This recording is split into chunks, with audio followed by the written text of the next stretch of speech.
Hi, my name is Ampiadel Matawaran, and this is my journey translating the Song Multo, the poem Sa May Divisoria, the short story Cuatro Cientos, and the non-fiction essay Mga Ugat sa Paghihilot at Pananambal. To start, I applied several strategies and techniques in translation to ensure that the meaning, emotion, and the cultural context of the original text were preserved while making the translation clear and natural in English. The first strategy that I applied was fidelity.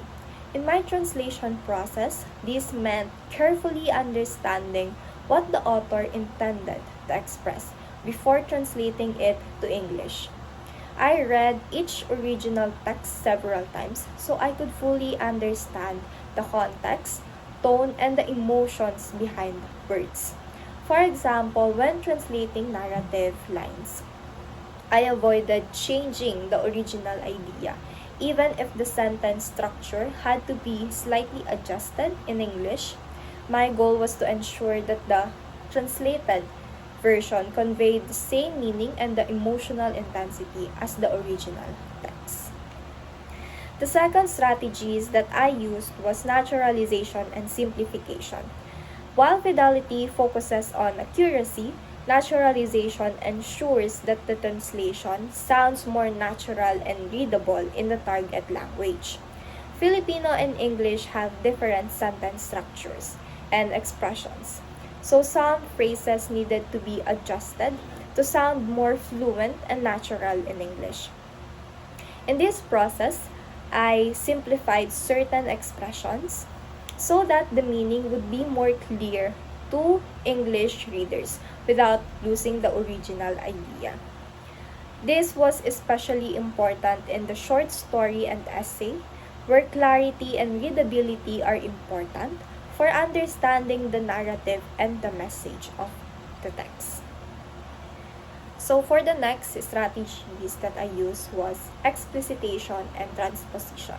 Explicitation means making implicit ideas in the original text while more explicit in the translation, so that the readers can easily understand them. Some Filipino words or phrases contains meaning that are culturally implied.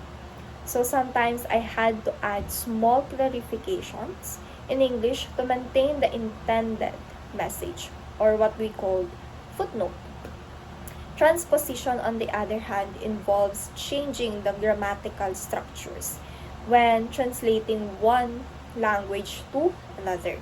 Since Filipino and English have different syntax and sentence patterns, I sometimes had to adjust the order of words or transform phrases so that the translation would follow proper English grammar, while, of course, still maintaining the original meaning. And lastly, I use cultural equivalence and foreignization. When dealing with culturally specific words and concepts, cultural equivalence involves finding a closest term in the target language that conveys a similar cultural meaning. However, when there is no exact cultural equivalent in English, I use foreignization by retaining the original term or preserving its cultural nuance. This was important for Bisaya words such as panghihilot and pananambal, which represents traditional Filipino healing practice that do not have a direct English equivalence. By carefully considering these strategies, I was able to preserve the cultural identity of the non-fiction essay while still making them understandable in English readers.